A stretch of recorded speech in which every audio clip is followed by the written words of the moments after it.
हाँ, now listen to me, क्या होता है देखो, स्टोर्स एंड इन्वेंट्रीज का मतलब क्या हो गया, ये टॉपिक इसका स्टोर्स एंड इन्वेंट्रीज का, लेकिन वैसे नहीं ऑडिट करने का जैसे अपन इन्वेंट्रीज का नॉर्मली ऑडिट करते हैं, या जो कारों में बोला गया है या फिर चैप्टर 5 में बोला है वैसा नहीं।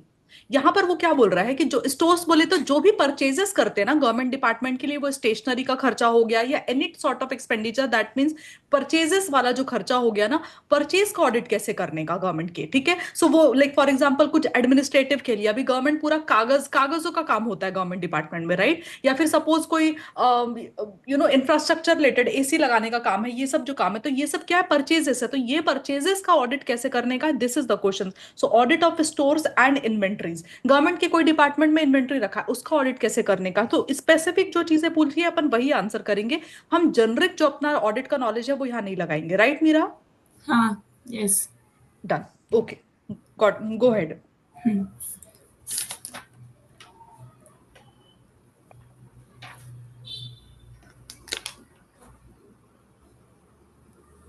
ओके, स्टोर्स एंड इन्वेंटरी का हम ऑडिट करते हैं टू असर्टन कि जो परचेसेस है, रिसिप्ट से, issue, custody, sale, inventory, taking of sure वो प्रॉपरली प्लान हो और वो वैसे कैरिड आउट भी हो। एग्जैक्टली तो Yes. जो भी मटेरियल आएगा वो मटेरियल स्टोर्स में कुछ भी परचेज, प्लांट मशीनरी स्टेशनरी सब आ सकता है।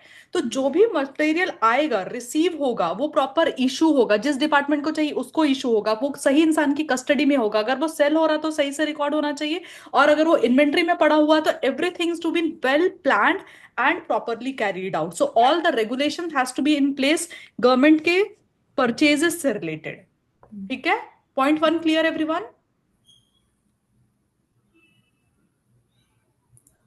Yes. छोटे बच्चे हिमांशु के पीछे। Now second point. हाँ, एनी डिफिशियंसीज होगी क्वांटिटीज ऑफ स्टोर्स में और डिफेक्ट होगा सिस्टम ऑफ कंट्रोल में, तो वो गवर्नमेंट को ध्यान में नोटिस। में लेकर के आना, एग्जैक्टली सपोज आप स्टोर्स एंड इन्वेंट्री का ऑडिट कर रहे हो, ठीक है। ऑडिट किया और आपको पता चला कि भाई बुक्स में तो कुछ और लिखा हुआ है, एक्चुअल तो एंटिटी, एक्चुअल जो इन्वेंट्री रखा हुआ है इसमें तो प्रॉब्लम है। तो ये अपन बाकी in fact we used to do that in कारो also, right. So we have to bring it to the notice of government, लोगों गवर्नमेंट को बताना कि बॉस तुम्हारे इन्वेंट्री में लोचा चल रहा है, या इन्वेंट्री से रिलेटेड इंटरनल कंट्रोल, परचेजेस से रिलेटेड इंटरनल कंट्रोल में वीकनेस है, तो वो भी आपको गवर्नमेंट के नोटिस में लेकर के आनी है, राइट। ओके, गो हेड नेक्स्ट। प्राइजेस है वो रीजनेबल होने चाहिए इन्वेंटरीज और स्टोर्स के। यस, सिंपल प्राइसेस, जो पहली बात तो प्राइस रीजनेबल भी होने चाहिए जिस रेट पे खरीदा जाएगा, दूसरा प्राइस एज पर कॉन्ट्रैक्ट होना चाहिए। तो अगर एग्रीमेंट हुआ है तो एग्रीमेंट में जो रेट है उसके अकॉर्डिंगली खर्चा होगा, ऐसा नहीं कि कुछ भी एग्रीमेंट में कुछ और रेट लिखा हुआ और आप एक्चुअली किसी और रेट पे खरीद के ला रहे हो, गवर्नमेंट डिपार्टमेंट में ऐसा अलाउड नहीं है, एज पर एग्रीमेंट, ठीक है। और जो लॉसेस हो गए डिफेक्टिव और इंफीरियर क्वालिटी ऑफ स्टोर्स के रिगार्डिंग, हम्म, उसका क्या करने का? वो भी मतलब लॉसेस ज्यादा तो नहीं दिखा रहे और जितना लॉस हुआ है उतना ही मतलब दिखाया है ना ऐसे। ओके, ठीक है, बट उससे अच्छा ये वाला पॉइंट बोल देते ना कि जो भी परचेज है वो प्रॉपरली सैंक्शन होना चाहिए, इकोनॉमिकल होना चाहिए एंड रूल्स के अकॉर्डिंग होना चाहिए, या वो खर्चे, क्योंकि अल्टीमेटली ये भी खर्चा है, राइट। इन्वेंट्री का खर्चा है परचेज से, लेकिन है तो ये भी खर्चा। तो जैसे पहले अपन पढ़ के आए थे ना कि रूल्स के अकॉर्डिंगली सैंक्शन होना चाहिए, वैसे होना, वो भी यहाँ पर भी आप अप्लाई कर सकते हो, बराबर। यस। हाँ, उसके अलावा लास्ट पॉइंट ध्यान रखना, ये जो खर्चों का अकाउंटिंग है ये करेक्ट एंड एक्यूरेट होना चाहिए, एंड द इन्वेंट्री का जो बैलेंस है वो करेक्टली शोन होना चाहिए, राइट।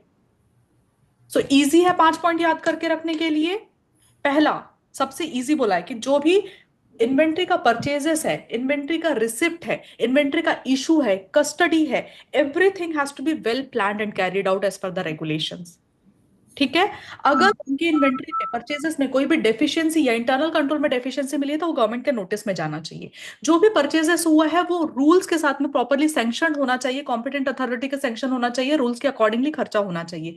जो प्राइसेस परचेज करने के लिए जो प्राइसेस पे हुए हैं वो रीजनेबल होना चाहिए, प्राइसेस एज पर कॉन्ट्रैक्ट होने चाहिए। And the last point is accounting of such receipt, issue, custody and everything, जो भी मटेरियल का हो रहा है वो प्रॉपरली अकाउंटेड फॉर होना चाहिए। ठीक है।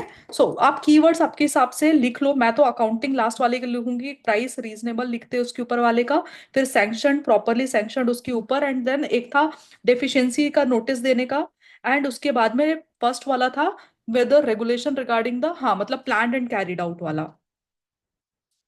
सो this is how I will be able to remember this 5 points. आप भी हाईलाइट कर लो उसको।